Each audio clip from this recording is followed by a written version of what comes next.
diste sufrimiento a Abraham. Si algún perdido allá nos diga con desdén, tú nunca hablaste a mí de él, tú nunca hablaste. Han regresado, me da tanto gusto que lo hayan hecho. ¿Están estudiando su diagrama a seguir? Ojalá y así sea. Recuerden que la manera en que iniciamos la conversación con nuestras amistades es preguntando la pregunta. Vayamos al diagrama. ¿Cómo van las cosas entre usted y Dios? ¿Qué tal si el Señor viniera hoy mismo? ¿Podría usted afirmar sin duda alguna que se iría con Él al cielo? Si es un típico fundamentalista evangélico, normalmente va a decir, sí, yo sé que me voy a ir a la gloria. Entonces nosotros le preguntamos, qué bien, ¿es usted cristiano? Oh, sí, él nos va a decir. Recuerden que el que hace las preguntas es el que controla la conversación. Pregúntenle los detalles de su experiencia. ¿Qué edad tenía? ¿En dónde fue? ¿Fue en domingo? ¿Durante una campaña? ¿En qué noche fue? ¿Contestaste una invitación? ¿Fue al frente con el predicador? ¿El predicador oró? ¿Qué es lo que él dijo en esa oración? ¿Usted fue salvo en esa oración? ¿Cuando usted se hizo parte de esa iglesia? Si después de haber salido de ese servicio hubiera sufrido un accidente y se hubiera ido directo al cielo. Oh, claro, ellos dicen. Sigan los detalles. Lleguen al punto donde ellos claman ser salvos, justamente donde fueron salvos. Ustedes simplemente pregunten todos los detalles con paciencia y cordialidad, aclarando. Luego diga, yo no fui salvo de esa manera, ¿le puedo compartir cómo yo fui salvo? Muy bien. ¿Cuál es nuestra historia? Por cierto, esta respuesta que acabo de contar es una respuesta típica evangélica. Pero si en cambio están hablando, por ejemplo, con una persona de iglesia apostólica, usted está hablando con un individuo que quizá en su infancia fue rociado para el bautismo cuando era apenas un bebé. Estas personas no van a tener una experiencia de la cual ellos pueden recordar. Con ellos el diagrama a seguir es más corto. Cuando uno les hace la pregunta, vayamos al diagrama. ¿Qué tal si el Señor viniera hoy mismo? ¿Podría usted afirmar sin duda alguna que se iría con Él al cielo? Oh, claro que sí. ¡Qué bien! ¿Es usted cristiano? ¿Qué edad tenía? Por eso Él nos va a contestar que siempre ha sido cristiano. ¿Siempre ha sido cristiano? Sí, siempre. Fui rociado cuando era recién nacido. Así fue. Entonces, esa persona no tiene una experiencia en la cual se acuerda. Gracias por contarme su historia. Yo no fui salvo de esa manera. ¿Le puedo compartir cómo yo fui salvo? Muy bien. Recuerden que es más corto el diálogo porque esta persona no tiene una experiencia de la cual pueda recordar. Entonces, ¿le puedo compartir cómo fui yo salvo? ¿Cuál es nuestra historia? Mi historia en lo personal, yo soy hijo de padres ateos y llegó el día cuando quise comprobar lo que yo comprendí, que me trataron de explicar mis padres, comparando con lo que yo encontré en la Biblia. Abrí las páginas de la palabra de Dios y miren lo que he encontrado. La primera referencia es primera de Juan 5:13. Permítame enseñar el engargolado. En el ministerio de WeCare hemos preparado un cuaderno engargolado con todos los versos necesarios para familiarizar tanto al cristiano como a la persona que está recibiendo el estudio bíblico. Los pasajes fueron tomados de la Biblia versión Reina Valera 1960. En la cobertura del cuaderno hemos incluido la pregunta: ¿qué tal si el Señor viniera? ¿Podría usted afirmar sin duda alguna que se iría con Él al cielo? Como puede ver en este libro, en la parte superior de la primera página encuentra información para el cristiano obrero. El comentario acerca del verso subrayado es lo que usted dice.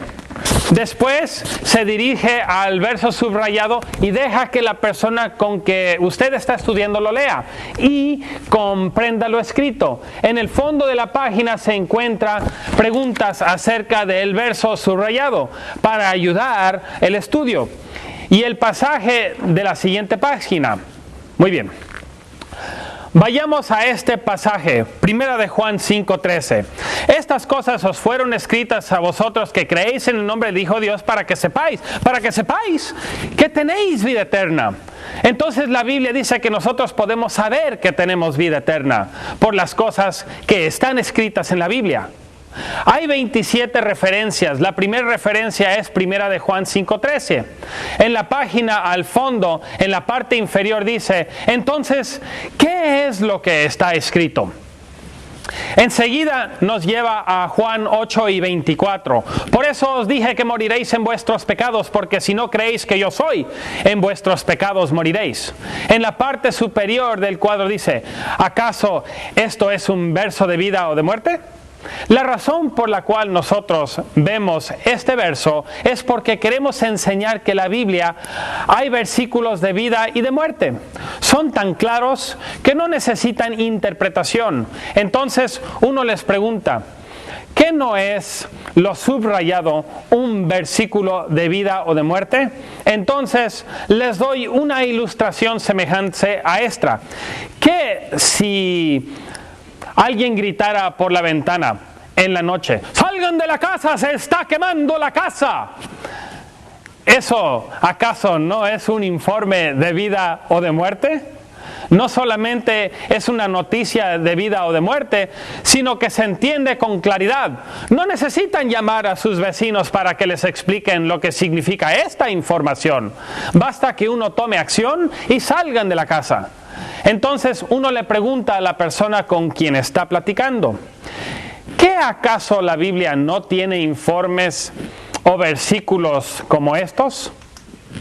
En un tiempo en mi vida, cuando leía la Biblia, pensaba: Señor, estoy tratando de buscar con claridad y poder definir la importancia de saber si uno tiene vida eterna.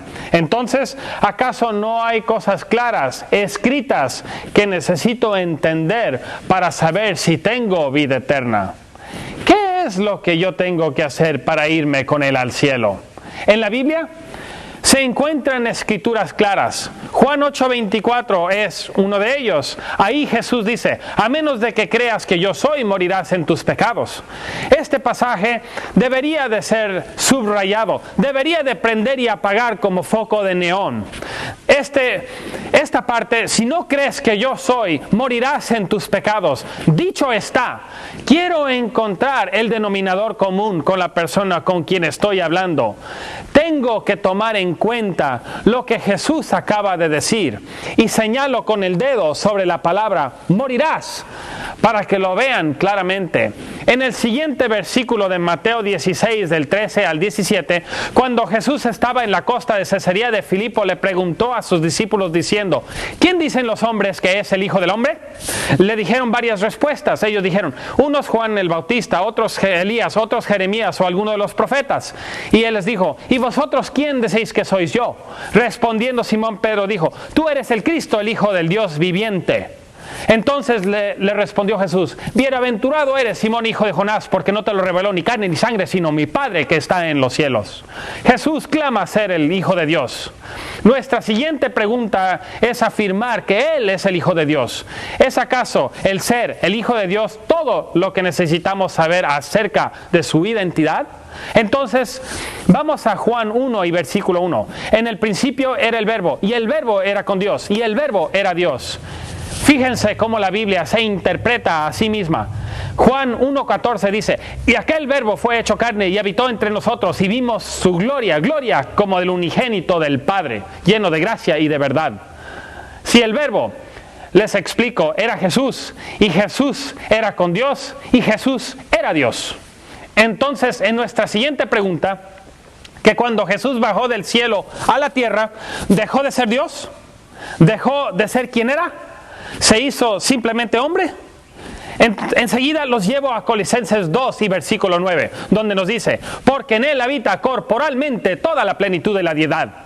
Entonces, ¿cómo él habita? Y ahí dice, corporalmente toda la plenitud de la deidad. En su cuerpo humano habita todo lo que es ser Dios. Anoten que Jesús es 100% hombre y 100% Dios. En Hebreos 1 y 8, cuando los llevamos hasta ahí, vemos que es un verso citado en Salmos 45 y 6, donde el Padre llama a su propio Hijo Dios. Tu trono, oh Dios, por los siglos de los siglos. Él es Dios según el Padre.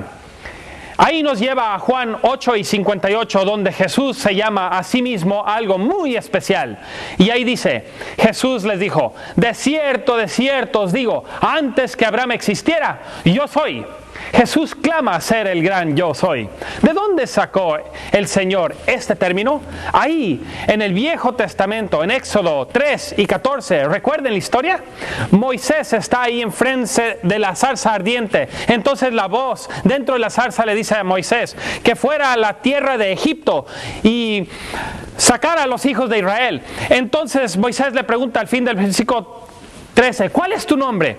Y Dios, desde la zarza del versículo 14, le dice respondiendo a Moisés: yo soy quien soy, y así dirás a los hijos de Israel: yo soy, me envió a vosotros. Recuerden, en Juan 8 y 58, Jesús explica este nombre a sí mismo. Antes que Abraham fuese, yo soy.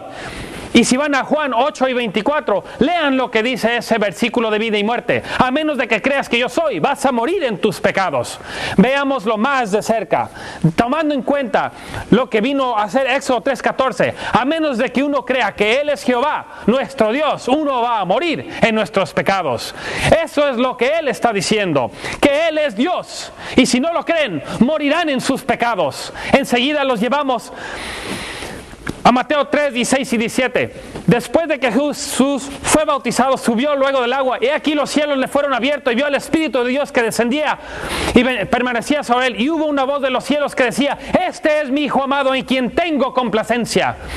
Esto lo hago simplemente para enseñar que hay tres personas en la deidad, y ahí se encuentra Jesús en el agua y el Espíritu sobre él, y Dios Padre hablando del cielo. Ahí están tres personas en la deidad. Hay personas que creen que uno está de acuerdo con la doctrina de ellos, donde ellos dicen que solamente hay una persona en la deidad de Dios. Entonces aclaramos que Dios realmente tiene tres identidades: el Padre, el Hijo y el Espíritu Santo. Entonces, enseguida les queremos exponer quién es Jesús. Ahora vamos a 1 Timoteo 2:5. Porque hay un solo Dios y un solo mediador entre Dios y los hombres, Jesucristo hombre. Él se llama mediador. Entonces, ¿qué es un mediador? Uno que hace mediación, uno que aboga, uno intermediario. Un puente. Aquí hay una ilustración y que quisiera ofrecerles. Cuando vivía en San Diego, cayó una tormenta tan fuerte que el río se convirtió en una creciente y derrumbó la mitad del puente. Entonces el departamento de tránsito bloqueó ambos lados del puente. ¿Por qué bloquearon ambos lados? Porque un puente no sirve como puente a menos de que toque ambos lados, a menos de que lo quieran usar como un muelle. Pero como puente es necesario que toque a ambos lados y que pase de un lado al otro. Jesús, porque es Dios, conoce el lado de la gloria, del cielo, pero también como es hombre, Él también conoce el lado nuestro. En Mateo 16, no era suficiente que Jesús fuera como Juan Bautista o Jeremías o Elías o alguno de los profetas. Ellos eran buenos hombres, pero el problema es sus identidades. Eran hombres solamente, no podían salvar a sí mismos, no podían llegar al cielo, ni siquiera a la mitad del camino, y mucho menos poder llevar a alguien más con ellos. ¿Por qué necesitamos un mediador? ¿Cuál es el problema? ¿Acaso hay un problema entre nosotros y nuestro Dios? Entonces llevamos a la persona a Isaías 59, 1 y 2. He aquí que no se ha cortado la mano de Jehová para salvar, ni se ha agravado su oído para oír. Pero vuestras iniquidades han hecho división entre vosotros y vuestro Dios, y vuestros pecados han hecho ocultar de vosotros su rostro para no oír. ¿Qué es lo que nos puede salvar? Entonces aquí los llevo a un versículo de vida o de muerte, más bien una promesa de vida. Los llevo a Romanos 1 y 16, el poder del Evangelio, porque no me avergüenzo del Evangelio, porque es poder de Dios para salvación a todo aquel que cree, al judío primeramente y también al griego. Ahí está la palabra clave, poder de Dios para todo aquel que cree. Entonces, dialogando acerca de la salvación y de este tema, en este momento uno les pregunta directamente, ¿qué es el Evangelio? Uno obtiene varias respuestas diferentes, opiniones de personas, como por ejemplo dicen, el Evangelio es la Biblia. Y contestamos, bueno, sí se encuentra dentro de las páginas de la Biblia. El Nuevo Testamento. Oh, sí, el Nuevo Testamento habla acerca del Evangelio en muchos lugares. Las palabras de Jesús, sí, Él habla acerca del Evangelio, pero ¿por qué no mejor dejamos que la Biblia se interprete a sí misma? Hay que ver mejor lo que Dios quiere decir cuando Él usa la palabra Evangelio. Entonces, otra cosa que les digo temprano en nuestro estudio es que hay que dejar que la Biblia se interprete a sí misma. ¿Saben por qué? Porque quiero sostener un precedente aquí en nuestra conversación, que realmente la Biblia se interpreta a sí misma. Y esto es con el fin de que cuando hablemos del bautismo, ellos no digan que la interpretación es de uno, sino que vean claramente que es la Biblia la que se interpreta a sí misma. Entonces van a ver que ella se interpreta una y otra vez. Vayamos a 1 Corintios 15 del 1 al 4. Ahí Jesús les enseña. En el primer versículo que se les da declarando el Evangelio, Pablo explica lo que es el Evangelio. Fíjense claramente en el versículo 2, en la pantalla de su televisor, nos dice que por el cual somos salvos. Esta es la palabra clave, ser salvos. Lo que nos salva, el Evangelio. El Evangelio se ve claramente en el versículo 3 y 4. Nos dice que murió conforme a las Escrituras, que fue sepultado y que resucitó al tercer día conforme a las Escrituras. Entonces la Biblia, interpretándose a sí misma, nos dice que el Evangelio es el poder de Dios para salvarnos. Otra vez, es la muerte, la sepultura y la resurrección de nuestro Señor Jesucristo. Esto es lo que es el Evangelio. Y en donde viene la pregunta, ¿nunca se han puesto a pensar por qué Jesús tuvo que morir y ser sepultado y resucitado conforme a las Escrituras para ser el poder de Dios para salvarnos? Bueno, Jesús nos ha dicho que vayamos a todo el mundo y prediquemos el Evangelio. Entonces primero hablemos el Evangelio y dejar que las personas puedan entender por qué Él tuvo que hacer cada una de estas tres cosas. Hermanos, ¿podemos ser salvos fuera de la sangre de Jesús? ¡Claro que no! ¿Dónde derramó su sangre por el perdón de nuestros pecados? En su muerte. Esta es la primera parte del Evangelio, muerte. Porque la vida de la carne, en la carne está. Levítico 17:11. Luego hablaremos de la sepultura y la resurrección. Hay que hacerlo para resolver los problemas que nos separan de Dios. Luego los llevamos a Efesios versículo 1:7, en quien tenemos redención por su sangre, el perdón de pecados según las riquezas de su gracia. Entonces, ¿qué es lo que conseguimos en la sangre de Jesús? Tenemos redención y su perdón. Entonces, la pregunta a la persona con quien está estudiando, ¿puede darse cuenta qué tan maravilloso es este perdón? ¿Qué tan maravillosa es esta redención?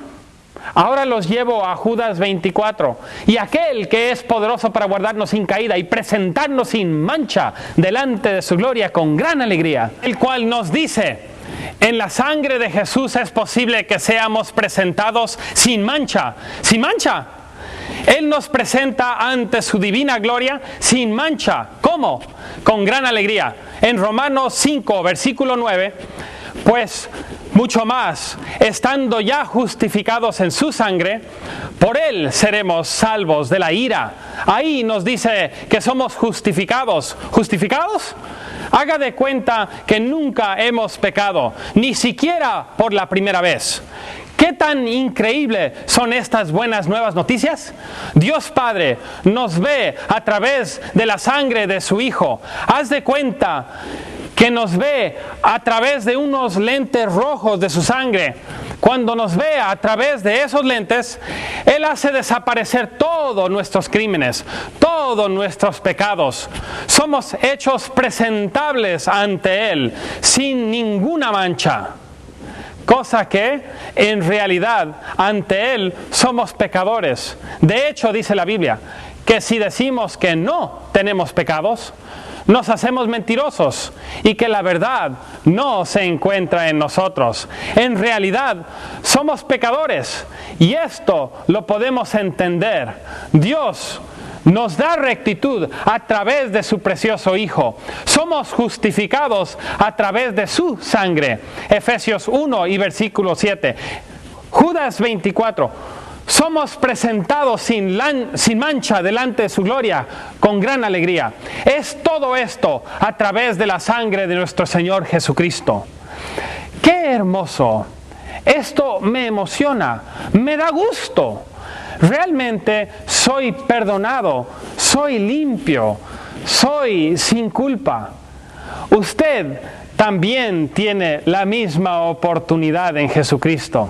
Entonces, esto es lo que la muerte nos ha presentado. Entonces, ahora, ¿por qué Dios tuvo que conquistar la tumba, ser resucitado de entre los muertos? ¿Por qué resucitado? ¿Acaso es una lección de historia? Simplemente, Él fue resucitado por dos razones. Una, para comprobar su clamo de que Él es Dios. Hombres y mujeres en la historia han clamado ser dioses, como Jim Jones o Herodes. Pero después llega Jesús a la escena y Él es otro humano. Él clama ser Dios. ¿Qué le hace ser Dios? Los otros no han salido de la tumba, pero Jesús ha resucitado de entre los muertos. Esto es una razón por la cual Él resucitó de la tumba. Hay otra razón también, y la otra razón es porque cuando Él conquistó la tumba, Él realmente la conquistó para que el resto de nosotros, los humanos, los que ahora somos cristianos, en la Biblia, vea 1 Corintios 15, del 20 al 23. Mas ahora Cristo ha resucitado de entre los muertos, primicias de los que duermen. Es hecho, porque por la muerte entró por un hombre, también por un hombre la resurrección de los muertos.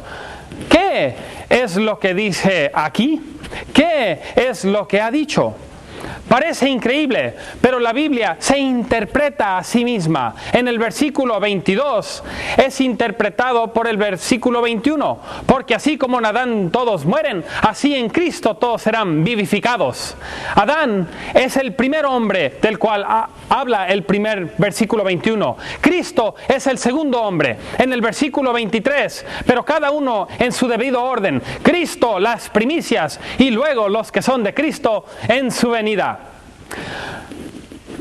Los que pertenecen a Él, cuando Él venga, realmente lo que Él está diciendo ahí es que Cristo fue el primero que conquistó la tumba y al hacerlo ha abierto la tumba para que el resto de nosotros conquistemos nuestras propias tumbas. Podemos estar con Él en el cielo. En Juan 5 dice que todas las tumbas serán abiertas.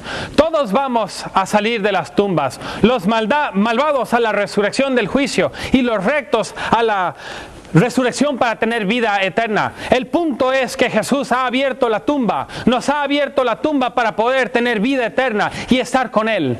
Quisiera tener tiempo para hablar acerca de la resurrección del cuerpo físico. En 1 Corintios 15, versículo 35, ahí Pablo pregunta, ¿cómo serán los muertos resucitados? ¿Con qué cuerpo vendrán? Y la Biblia nos dice que en realidad hay diferentes tipos de cuerpos carnales. Hay de hombres, de bestias, de aves y de peces. También en lo que se trata de lo celestial, la luna, las estrellas, el sol. Los cuerpos celestiales son diferentes el uno del otro y los cuerpos terrenales son diferentes.